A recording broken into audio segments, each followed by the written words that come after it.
দর্শক, এই বিষয়ে আরো জানাতে রাজধানীর এভার কেয়ার হাসপাতালের সামনে রয়েছেন সহকর্মী নিয়াজ মোর্শেদ। আমি সরাসরি যুক্ত হচ্ছি নিয়াজের সাথে। নিয়াজ, খালেদা জিয়ার শারীরিক অবস্থা নিয়ে নতুন কোনো তথ্য আপনার কাছে আছে কিনা জানাবেন আমাদের দর্শককে।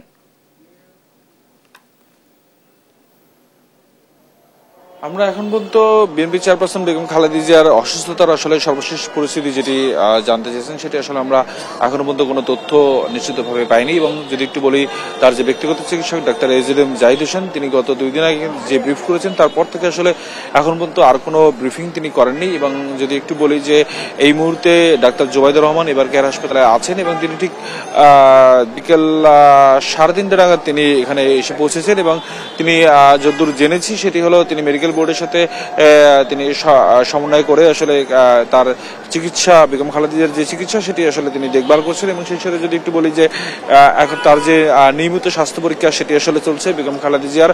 তবে এখন পর্যন্ত আসলে তিনি যে স্বাস্থ্য পরীক্ষার পরে আসলে তার কতটা উন্নতি হয়েছে বা কোনো অবনতি হয়েছে কিনা সেটি আমরা এখন পর্যন্ত জানতে পারিনি। তবে যতটা জানতে পেরেছি সেটি হলো তার স্বাস্থ্য ঠিক এর আগে যেটি বলা হয়েছিল সেরকমই অপরিবর্তিত রয়েছে, কোনো উন্নতি বা অবনতির কোনো খবর আমরা এখন পর্যন্ত পাইনি।